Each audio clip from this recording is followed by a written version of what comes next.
Yaramaz filmində bir cümlə var ki, süjet boyu dəfələrlə işlənir. Bəs görəsən niyə? Bəhram qardaş, bağışlayın siz Allah. Arxam sizə tərəfdir. Eybi yox, nə olur? Qabiliyyət başqa şeydir. Bağışlayın ha, arxam sizə tərəfdir. Yaxşı. Hacı bağışla arxam. Eybi yoxdur, eybi yoxdur. Bu böyle. Bağışlayın ha, arxam sizə tərəfdir. Şərqiyə xanım, Nədir qadan alın?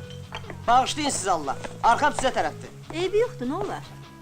Əvvəl bu cümləni etik davranış norması olaraq qəbul etdim. Siz limonadı xoşlayırsınız? Lakin hətamın arxasında baş verənləri gördükcə, cəmiyyətin öz iti dişlərini işə salıb, həyatda qalma instinkti ilə daim qarşı tərəfi parçalamağa kökləndiklərini anladıqca, bu ifadəyə başqa mahiyyət yükləməyə başladım və belə bir qənaətə gəldim. Ölkədəki mövcud böhran vəziyyəti cəmiyyəti o qədər azğınlaşdırıb ki, onlar arxadan vurulma təhlükəsi ilə yaşayır və buna görə də arxadan gələcək zərbələrə qarşı belə bir müdafiə üsulu yaradıblar. Bağışla, arxam sənədir cümləsi ilə əslində arxamda olduğunun və hər an zərbə üçün məqam gözlədiyinin fərqindəyəm deyirlər.